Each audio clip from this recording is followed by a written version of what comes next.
There's a wall calendar that hangs behind me in my home office. It's a Ted Lasso calendar. Sometimes I have to take it down because there's an inappropriate quote from or about Roy Kent, who swears a lot, for those of you who aren't familiar, that just doesn't need to make its way into my Zoom meetings. But back in March, it was this: football is life, from the mouth of Danny Rojas.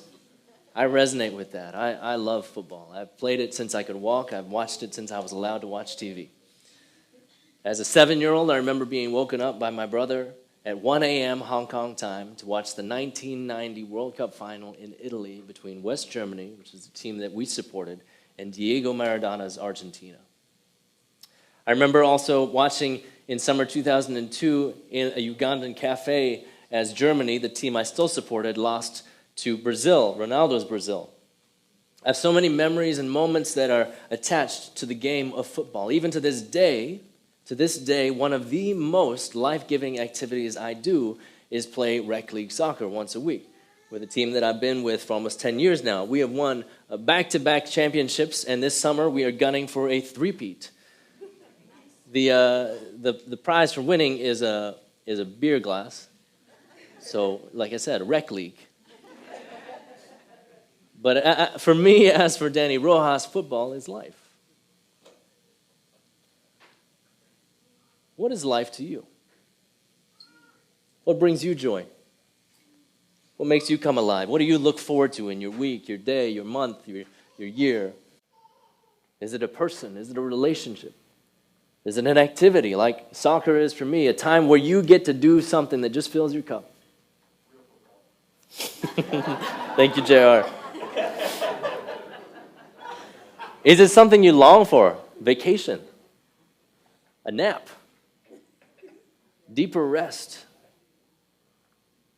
Is it a vision or a mission for a better world that motivates you, that drives you, that compels you, that gets you out of bed every day? What is life to you? What are you drawn to? Now let me ask the question from a different angle. What gets sold to you as life? What gets packaged as life, but the product doesn't match the promise? You know, that's kind of what advertising can do, right? If you buy this, your life will look like that, or you'll get to be with someone like that, or you'll be cool like that. Clickbait too, you know, those headlines that are phrased in just such a way that you find yourself wanting to know the answer, and then when you click through, contains very little substance at all. The lies we've been examining in our current series, Truth and Lies, pretend to be life. They get packaged as life. We've sought to examine these lies. We've sought to examine these counterfeit truths. We're tempted to believe and explore their origins in order to confront them with the truth of God. And the statement I'm going to talk about today is this: you are what you do. The message that you are only as valuable as what you do, that whatever activity, whatever productivity, whatever job, whatever achievements you can claim responsibility for, that is the sum of your worth. That is the totality of who you are. That is the substance of your identity. That to be someone, to be something, to have worth, you have to prove yourself, and you prove yourself by being busy. The thing about the myth of you are what you do is that there's both an internal voice and there are external voices that tell you this. You probably know the external voices. They may be literal. They may be a boss or a client or a teacher or coworkers. It might be the sheer amount of work you have to do that just means you really don't have time or energy for anything else. When work is all you do, or when work takes up most of the hours of your week, or even when work is really meaningful, it's easy to understand how you are what you do becomes, to use Pastor Andrea's metaphor from the first week of this series, the earworm that gets stuck in your head. The natural analogy for me is the tape that plays, but I know that's outdated and probably irrelevant for anyone under the age of like 30. But when those external voices tell us that we are what we do, there can be a dehumanizing and objectifying nature to them, as if we become a means to an end. And that might not be said explicitly, but the implication is that if you aren't doing what you're asked to do, you are worth less. And if you hear that line often enough, if you receive that message often enough, it's easy to start believing it, to internalize it. We construct an identity that is based on what we do. This is real common here in D.C. And if you think about it, it comes out of the need we have for approval and affirmation.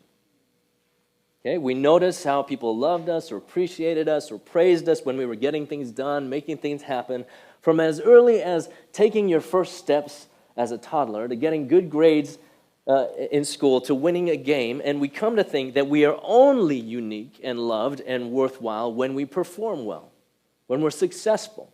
That anything short of perfect performance means that maybe I'm undeserving of love. Our resume-building, access-seeking culture of DC is saturated with this production-based understanding of love and identity. We have a city full of insecure people who are seeking to prove themselves so they can feel loved. But the thing is, if your identity and worth is based on performance, you're only as good as your last outing. If your identity and worth is based on productivity, there's no room for rest. In Deuteronomy 5, God gave these instructions to the people of Israel through Moses. He said, keep the Sabbath day and treat it as holy, exactly as the Lord your God commanded. 6 days you may work and do all your tasks, but the seventh day is a Sabbath to the Lord your God. Don't do any work on it. Not you, your sons or daughters, your male or female servants, your oxen or donkeys, or any of your animals, or the immigrant who is living among you, so that your male and female servants can rest just like you. Keep the Sabbath holy is one of the 10 Commandments, one of the cardinal laws God gave to God's people in the Old Testament, along with don't kill, don't commit adultery, don't steal, don't testify falsely against your neighbor, don't desire what is not yours, honor your parents, don't use the Lord's name in vain, don't make any idols for yourselves, and don't have any gods before God. Now, what's interesting about the Sabbath, keeping the Sabbath holy, is that it's probably the one folks think of least as a commandment. It's more of a recommendation or a suggestion. And yet here in Deuteronomy 5, it gets the most words of all of the commandments.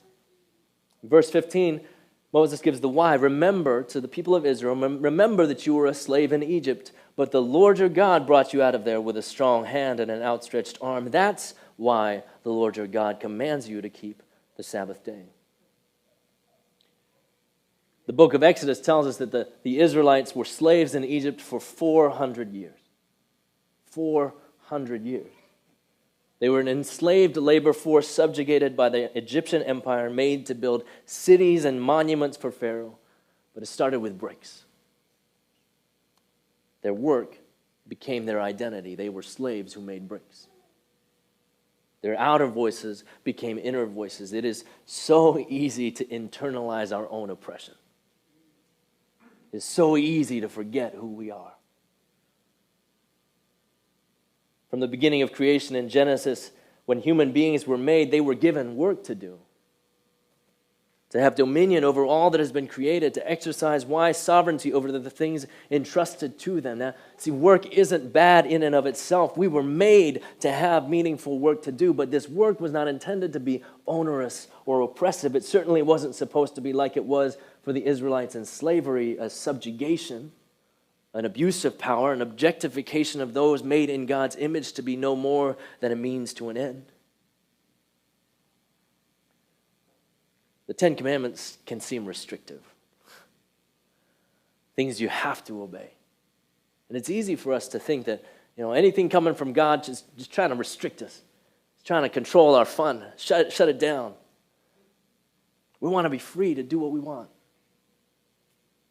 But these 10 Commandments were intended to be, especially for people emerging from external oppression and still trying to shake off the chains of internalized oppression.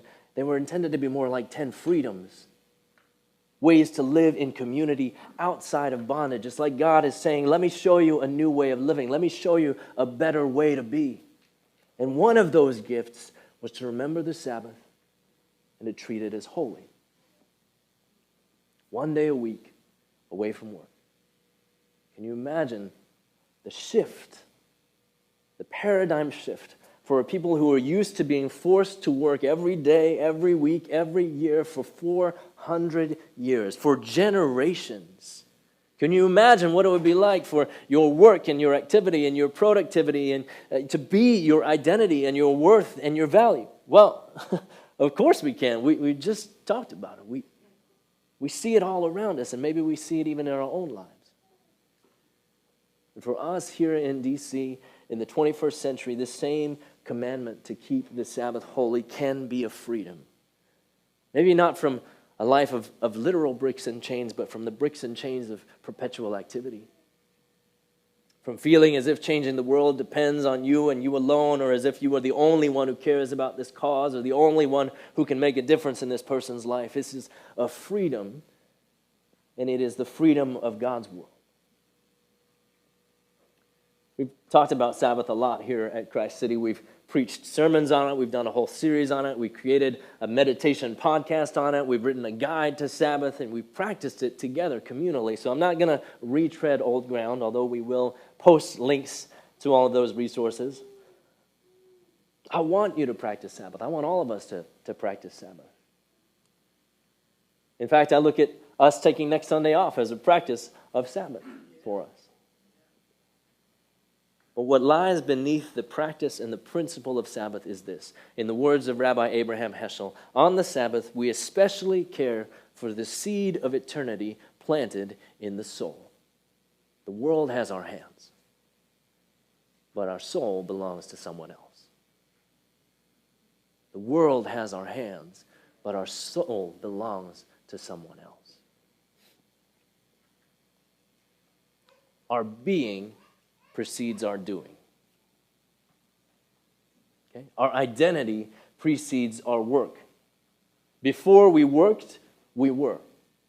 Before we do, we are. Before Genesis 1:28, when humanity was given work to do, came Genesis 1:27, when human beings were created in God's image. Before you are a student, before you are a teacher or a consultant or a civil servant or a lawyer or a doctor or an organizer or an activist or a chemist or a linguist or an administrator or a writer or a creator, before you are an actor on the stage of life, you are a being made in the image of God. And according to Genesis 1:26, you are a being made out of the love and intention of God. In chapter 3 of Luke's gospel, when Jesus came to John the Baptist to be baptized at the Jordan River, we're told that there was a voice from heaven that said, "You are my son, whom I dearly love. With you I am well pleased." This is the foundation of Jesus' identity. God's son, beloved by God, pleasing to God. Before he had healed anyone, before he had cast out any demons, before he had preached any sermons, before he had done any miracles, before he had raised anyone from the dead, before he had trained his disciples, before he had publicly stood up to those who were abusing their power, before he called out injustice, before he had been raised from the dead, before all of that, Jesus was known and loved by God.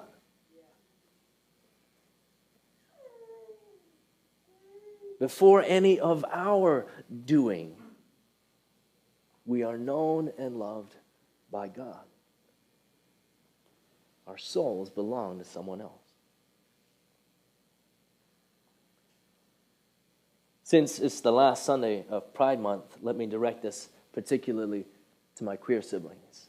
I know for so many of you coming from homes and churches where who you are or who you are attracted to were or still are met with condemnation, disappointment, and shame.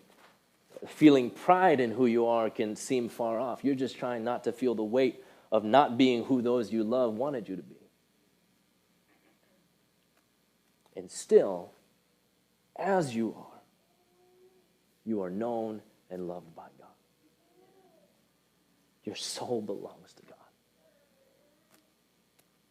I pray that you know that truth, that you experience that liberation, that you are able to feel that love so tangibly in every cell of your body. For in the words of 2nd century theologian Irenaeus, the glory of God is a human being fully alive.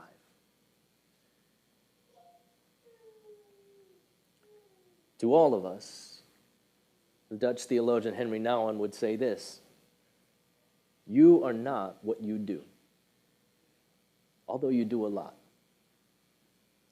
You are not what you have collected in terms of friendships and connections, although you might have many. You are not the popularity that you have received. You are not the success of your work. You are not what people say about you, whether they speak well or whether they speak poorly about you. All these things that keep you quite busy, quite occupied, and often quite preoccupied are not telling you the truth about who you are. I'm here to remind you in the name of God that you are the beloved daughters and sons of God. And that God says to you, I have called you from all eternity. And you are engraved from all eternity in the palms of my hands. You are mine. You belong to me, and I love you with an everlasting love. You are not what you do. Your activity, your productivity, your profession, your output, they do not define who you are as much as the voices around you or the voices inside you try to convince you otherwise. You are not what you do. And yet, what you do does matter. What you do does matter. I mean this in the context of your work, but I mean it far more broadly in the context of your actions in this life. See, what we do is not who we are, but what we do reveals who we are. Belief is not just intellectual assent. It is trust that is revealed by what we do. To believe is to act as if something is true. It's not an exercise in gritting my teeth to drum up an emotional sensation. It's a reminder to act as if it's all true, as if what Jesus says is true, as if I am made in the image of God, as if others are made in the image of God, as if we all are deeply loved by God, as if we are all defined not by what we do, but that what we do does matter. Our actions show what we believe is real. If I tell my wife I love her, but I'm never willing to give up my comfort for her good, I probably don't really love her. If I say I believe in justice, but I never lift a finger to do anything, I may need to revise my statement. What good is it if people say they have faith but do nothing to show it? Wrote James, the brother of Jesus.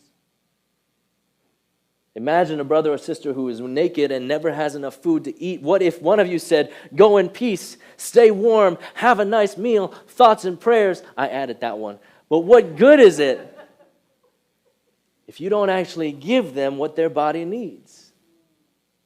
In the same way, faith is dead when it doesn't result in faithful activity.